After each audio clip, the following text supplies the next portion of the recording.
Então, com isso, a gente encerra o Balão Geral dessa terça-feira. Amanhã eu volto, tá bom, gente? 10 para meio-dia. E você vai ficar agora com Roberta Salgueiro e o Fala Espírito Santo.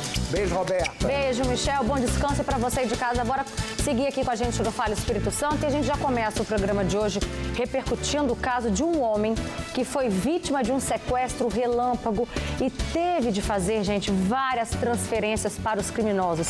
A gente vai ao vivo agora com a Suelen Araújo. Ela vai trazer detalhes desse caso.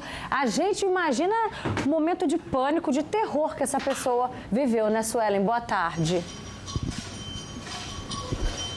Verdade, Roberta. É desesperador só de imaginar. Boa tarde para você, boa tarde para o pessoal de casa.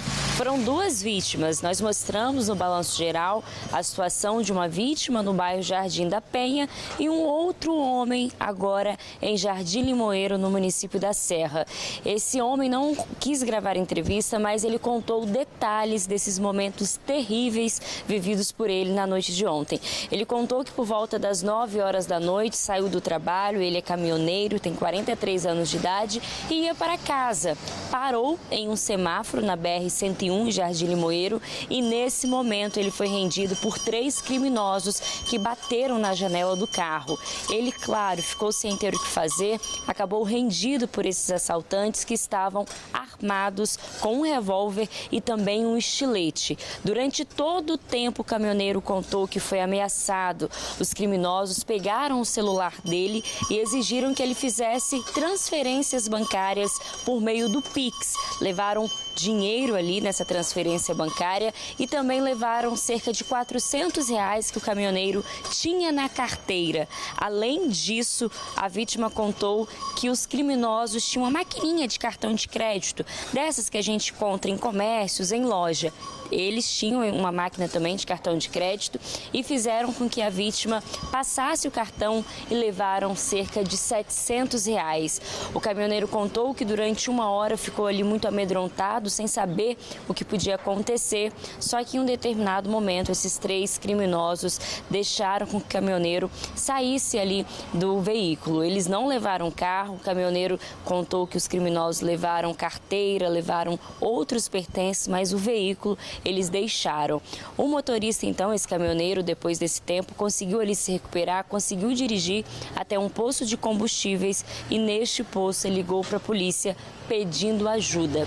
Uma situação que aconteceu na noite de ontem e que o caminhoneiro disse que nunca mais vai esquecer. Ele nunca tinha passado por esse tipo de situação, está assustado, muito amedrontado com tudo que viveu e contou que procurou a polícia para denunciar esse caso e informar o que tinha acontecido. Então a gente tem duas situações em que os criminosos agem da mesma forma, eles rendem ali armados as vítimas, pegam o celular e exigem que essas pessoas façam a transferência por meio do Pix. Não são casos isolados, Roberta. Nós já temos falado algumas vezes sobre esse tipo de situação, tem se tornado recorrente, principalmente aqui na Grande Vitória, pessoas que são rendidas nesse sequestro relâmpago e o objetivo principal desses criminosos é sempre que a vítima faça a transferência por meio do Pix. Esse caminhoneiro não quis falar ali o total de prejuízo que ele teve, mas contou que teve que fazer essa transferência, entregou R$400 que tinha na carteira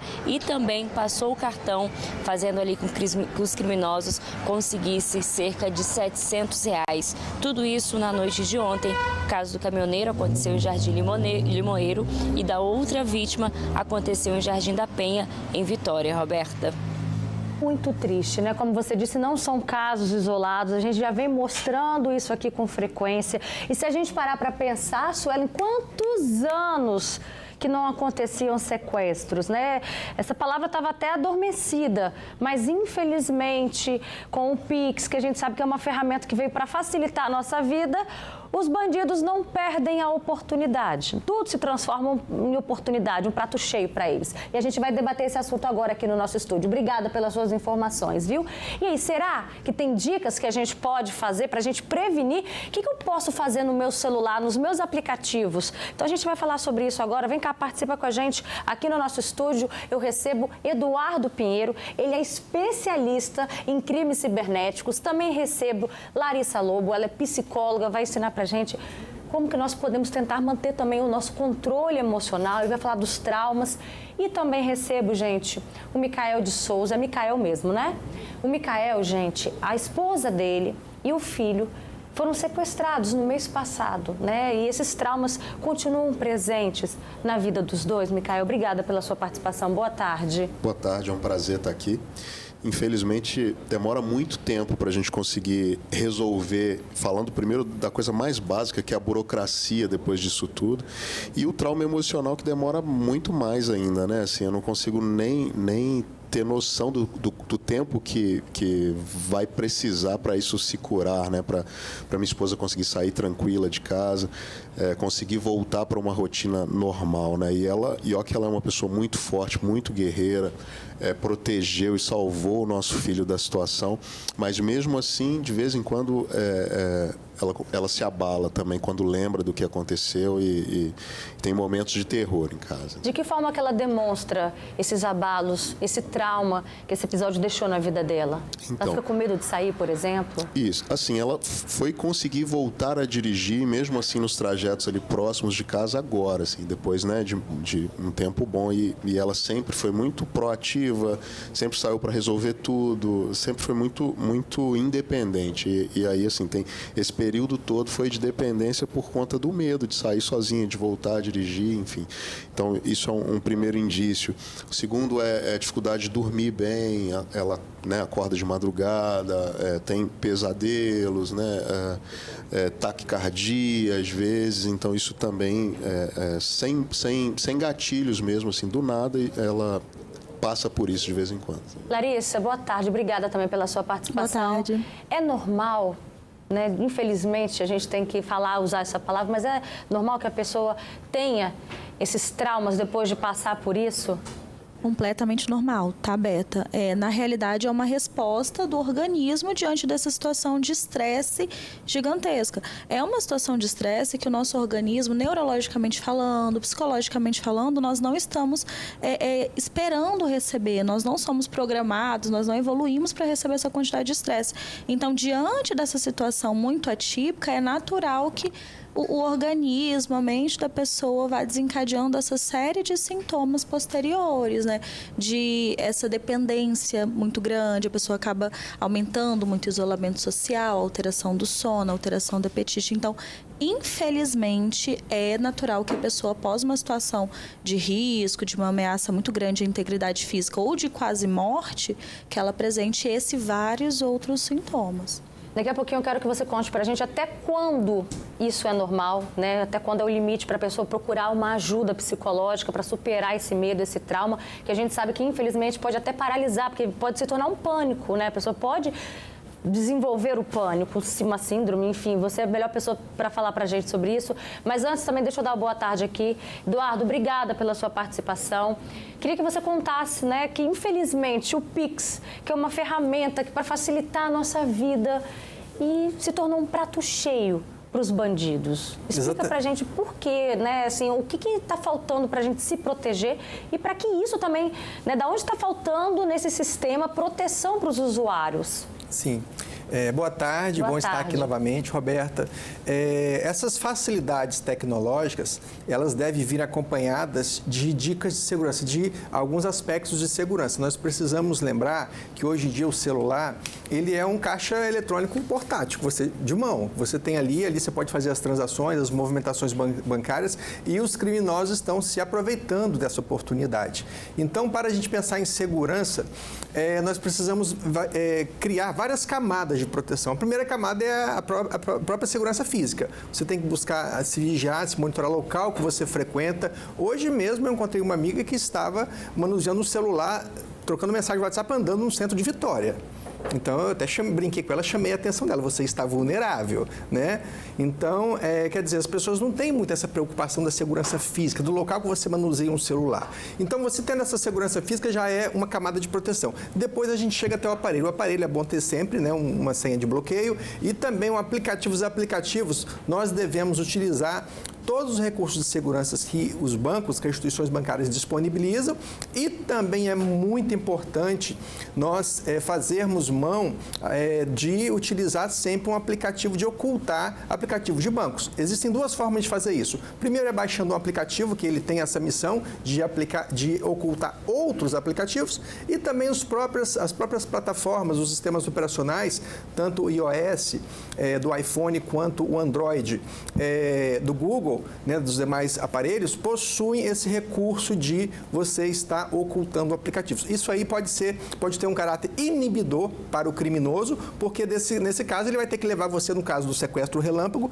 vai ter que levar você até uma agência. Isso inibe porque geralmente as agências são monitoradas. Agora, uma pergunta que a gente se faz os aplicativos evoluem, os bandidos evoluem também no modo de atuar, e a gente se pergunta, e a segurança, né? Porque depois que a gente tem todos esses prejuízos, né? Claro que dos males o menor, mas infelizmente a gente tem aí prejuízos. De que forma que a gente também pode, o que está faltando, Eduardo, para proteger também o consumidor? Por exemplo, dá para a gente reaver esse dinheiro, esses prejuízos, depois que a transferência foi feita? Boa pergunta. A primeira pergunta é em relação ao que a gente pode estar fazendo, né, para evitar esses golpes, todos esses golpes que envolvem tecnologia. A principal forma de evitar é informação. Por isso que esse momento aqui é muito importante para a população capixaba. A informação evita aí 90% dos golpes. Então, as pessoas sabendo como eles são praticados, a gente consegue se prevenir e evitar, não ficar vulnerável. Isso é muito importante, buscar informação. Em relação à segunda pergunta, se a gente conseguiria reaver esses valores que são extorquidos, né, transferidos indevidamente das nossas contas bancárias por meio de, como o caso aqui, um sequestro relâmpago, o Banco Central criou um mecanismo chamado mecanismo de devolução de valores, de PIX, tá? O que a vítima tem que fazer? Assim que ela for vítima aí de uma transferência indevida, utilizando o PIX, ela deve, primeira coisa, fazer um boletim de ocorrência urgente, procurar a sua agência bancária, porque na sua agência bancária, de posse do boletim de ocorrência, o gerente vai entrar em contato com a agência, o gerente da agência do beneficiário, do criminoso, e vai bloquear esses valores por 72 horas para averiguar as condições, para ver se aquilo ali de fato trata-se de uma fraude, para poder haver aí a devolução dos valores. Então, isso é muito importante, fazer o boletim de ocorrência e rapidamente buscar o seu gerente numa agência. Aí, o problema é que muitas vezes eles procuram esses alvos, nessas vítimas, em horário final de semana, à noite, então aí a pessoa fica realmente vulnerável, então tem que redobrar a segurança nesses horários, quando as agências bancárias não estão abertas. Daqui a pouquinho o Micael vai falar pra gente se ele conseguiu resgatar parte desse dinheiro, como é que foi, mas antes eu vou interromper rapidinho esse assunto, gente. Vamos direto agora para o Balanço Geral de São Paulo, que infelizmente o Brasil acaba de se despedir de um grande cantor e compositor, o Erasmo Carlos, que morreu aos 81 anos. Vamos ver. Horizonte, Minas Gerais, vai trazer informações sobre a prisão aqui no Brasil da influenciadora suspeita de manter mulheres em situação de trabalho escravo nos Estados Unidos. É o caso da Cate Torre. Vamos fazer o seguinte, daqui a pouquinho a gente volta com essas um caso que ficou famoso ao vivo depois para você. que a Continue modelo acompanhando Yasmin... aqui a nossa programação. Micael, você conseguiu resgatar parte do prejuízo que você teve? No caso do que aconteceu com a minha família, eles sequestraram a minha esposa quando ela tinha acabado de deixar as meninas na escola e estava indo levar o Caleb na creche. Só que o nosso carro tinha bloqueador, rastreador, o celular dela também. Então, quando ela não chegou no horário que eu estava habituado a aguardá-la, eu já comecei a rastrear o carro e o celular. Então, nisso, os bandidos perceberam que o carro estava sendo rastreado, porque ele avisa, né? A Chevrolet até liga para o veículo se for um caso de risco, enfim. Quando eles perceberam, eles levaram ela para uma área de mata, na Aldifas Barcelos, para justamente fazer, né, pediram as senhas de celular, senhas de banco e etc. E mandou, um dos bandidos ficou com ela e o bebê, enquanto o outro foi levar o carro para longe. Só que nisso que ele foi levar o carro para longe, ele bateu com o carro. Então, voltou para avisar o outro e eles fugiram. Então, não deu tempo dele fazer as movimentações. Porque assim que ela foi, a polícia me avisou que eles foram encontrados, eu também já liguei para os bancos todos que a gente tinha conta e pedi para bloquear. Você conseguiu agir até preventivamente, sim, então? Sim, eu consegui prevenir que essas transferências acontecessem. Então, o nosso prejuízo foi o carro, foi o celular dela, os cartões todos, a aliança de ouro, enfim, o que eles conseguiram levar. Mas, nesse caso em específico, eles não conseguiram fazer as transferências. Eu lembro até que você participou com a gente por ligação de vídeo, muito emocionado, né? Logo, momentos depois de tudo isso que aconteceu, e aí tinha falado até a soma disso tudo, né? Estava aproximando ali na faixa de R$16 mil.